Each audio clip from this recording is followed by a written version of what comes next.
സ്വർണ്ണക്കൊള്ള കേസാണ് സ്പോട്ട് ലൈവിനെ പരിശോധിക്കുന്നത്. ശബരിമല സ്വർണ്ണക്കൊള്ളയിൽ കഴിഞ്ഞ ദിവസം, അതായത് ഇന്നലെ SIT അറസ്റ്റ് രേഖപ്പെടുത്തിയ KP ശങ്കർദാസിൻ്റെ റിമാൻഡ് നടപടികൾ ഇന്ന്. ശങ്കർദാസ് ചികിത്സയിൽ കഴിയുന്ന തിരുവനന്തപുരത്തെ SP ഫോർട്ട് ആശുപത്രിയിലെത്തി കൊല്ലം വിജിലൻസ് കോടതി ജഡ്ജി റിമാൻഡ് നടപടി പൂർത്തിയാക്കും. ശങ്കർദാസിനെ സ്വകാര്യ ആശുപത്രിയിൽ നിന്ന് തിരുവനന്തപുരം മെഡിക്കൽ കോളേജ് ആശുപത്രിയിലേക്ക് മാറ്റിയേക്കും. വിവരങ്ങളുമായി ഡാൻ കുര്യൻ ചേരുന്നുണ്ട്. ഡാൻ, ഇന്ന് ഈ റിമാൻഡ് നടപടികൾ ഇന്ന് നടക്കും. അതോടൊപ്പം SITയുടെ നീക്കങ്ങൾ എങ്ങനെയാണ്? ഇന്നലെയാണ് പ്രത്യേക അന്വേഷണ സംഘത്തിന് നേതൃത്വം നൽകുന്ന SP ശശിധരന്റെ നേതൃത്വത്തിലുള്ള അന്വേഷണ സംഘം തിരുവനന്തപുരത്ത് SP ഫോർട്ട് ആശുപത്രിയിലെത്തി പക്ഷാഘാതത്തെ തുടർന്ന് ചികിത്സയിൽ തുടരുന്ന ശങ്കർദാസിന്റെ അറസ്റ്റ് ശബരിമല സ്വർണ്ണക്കൊള്ള കേസിൽ റെക്കോർഡ് ചെയ്തിരിക്കുന്നത്. അതിനുശേഷമാണ് തുടർ നടപടികളുടെ ഭാഗമായി കൊല്ലം വിജിലൻസ് കോടതി ജഡ്ജി അല്പസമയത്തിനകം ഈ ആശുപത്രിയിലേക്ക് എത്താൻ പോകുന്നത്. ഇവിടെ എത്തി അദ്ദേഹത്തിന്റെ റിമാൻഡ് നടപടികൾ പൂർത്തിയാക്കിയ ശേഷം പോലീസിന്റെ മുഴുവൻ സമയ നിരീക്ഷണത്തിലായിരിക്കും ശങ്കർദാസ്. ആശുപത്രിയിൽ പോലീസ് ഉദ്യോഗസ്ഥരെ വിന്യസിക്കും.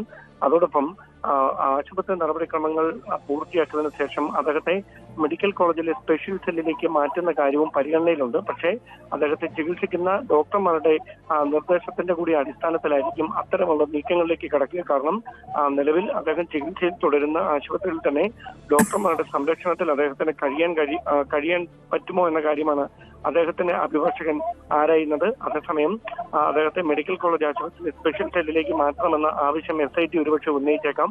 അതിൽ വിദഗ്ധമായ ഡോക്ടർമാരുടെ നിർദ്ദേശത്തിന്റെ കൂടി അടിസ്ഥാനത്തിലായിരിക്കും വിജിലൻസ് കോടതി ജഡ്ജി ഒരു തീരുമാനം പറയുക. എന്തായാലും ഈ കേസുമായി ബന്ധപ്പെട്ട് പത്മകുമാർ നേതൃത്വം നൽകിയ ദേവസ്വം ബോർഡിന്റെ അംഗങ്ങളായിരുന്ന വിജയകുമാറിന് പുറമെ ഇപ്പോൾ ശങ്കർദാസിന്റെ കൂടെ അറസ്റ്റ് റെക്കോർഡ് ചെയ്തിരിക്കുന്ന പശ്ചാത്തലത്തിൽ ഏത് തരത്തിലാണ് ഈ ഉണ്ണികൃഷ്ണൻ പോറ്റിക്ക് സ്വർണ്ണക്കൊള്ളയുമായുള്ള ബന്ധം ഇവർക്ക് അറിവായിരുന്നത്, അതായത് ഈ സ്വർണ്ണപ്പാളികൾ അവിടെ നിന്ന് മാറ്റിയത് സ്വർണം ഉരുക്കി മാറ്റുന്നതിന് വേണ്ടിയാണ് എന്ന കാര്യം ദേവസ്വം ബോർഡ് അംഗങ്ങളായിരുന്ന ദേവസ്വം ബോർഡ് അംഗങ്ങളായിരുന്ന ശങ്കർദാസിനും വിജയകുമാറിനും എത്ര കണ്ട് അറിയാമായിരുന്നു എന്ന കാര്യത്തിൽ വിശദമായ ചോദ്യം ചെയ്യൽ വേണ്ടിവരുമെന്നാണ് SIT നൽകുന്ന സൂചന.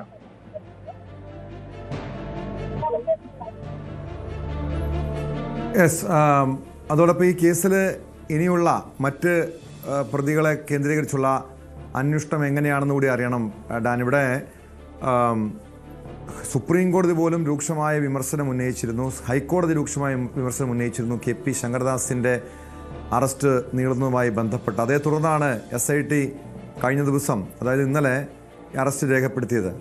അതോടൊപ്പം ഈ തന്ത്രിയുടെ രണ്ടാമത്തെ കേസിലെ നടപടികളുമായി അറസ്റ്റുമായി ബന്ധപ്പെട്ട കാര്യങ്ങൾ എങ്ങനെയാണ്? മറ്റ് ഉന്നതരെ കേന്ദ്രീകരിച്ചുള്ള അന്വേഷണം എങ്ങനെയാണ്? മുൻ ദേവസ്വം ബോർഡ് പ്രസിഡന്റ് PS പ്രശാന്തിനെ വീണ്ടും ചോദ്യം ചെയ്യാനായി വൈകാതെ തന്നെ വിളിച്ചു വരുത്തിയേക്കും എന്നുള്ള വിവരങ്ങൾ കൂടി പുറത്തു വരുന്നുണ്ട്. അങ്ങനെയെങ്കിൽ ഈഞ്ചക്കലിലുള്ള ക്രൈംബ്രാഞ്ച് ഓഫീസിൽ വെച്ചായിരിക്കും ഈ ചോദ്യം ചെയ്യൽ നടക്കുക. മറുപടി തൃപ്തികരമല്ല എങ്കിൽ ഒരു കടുത്ത നടപടികളിലേക്ക് SIT കടന്നാലും അത്ഭുതപ്പെടാനില്ല. കാരണം അടുത്ത ഇടക്കാല റിപ്പോർട്ട് അടുത്ത ആഴ്ചയാണ് ഹൈക്കോടതിയിൽ സമർപ്പിക്കേണ്ടത്. ആ റിപ്പോർട്ടിൽ ശങ്കർദാസിനെ അറസ്റ്റ് ചെയ്യാനിടയായ സാഹചര്യവും തുടർന്ന് അതുമായി ബന്ധപ്പെട്ട് സ്വീകരിക്കാൻ പോകുന്ന നടപടികളും SIT വിശദീകരിക്കും. അതോടൊപ്പം PS പ്രശാന്തിനെ വീണ്ടും ചോദ്യം ചെയ്യാൻ വിളിപ്പിക്കുന്നതിന്റെ പശ്ചാത്തലം കൂടി അന്വേഷണ സംഘം വിശദീകരിക്കും. ഒരുപക്ഷെ ഇടക്കാല റിപ്പോർട്ട് സമർപ്പിക്കുന്നതിന് മുമ്പ് തന്നെ PS പ്രശാന്തിനെ ചോദ്യം ചെയ്യാനുള്ള സാധ്യതയാണ് നിലനിൽക്കുന്നത്.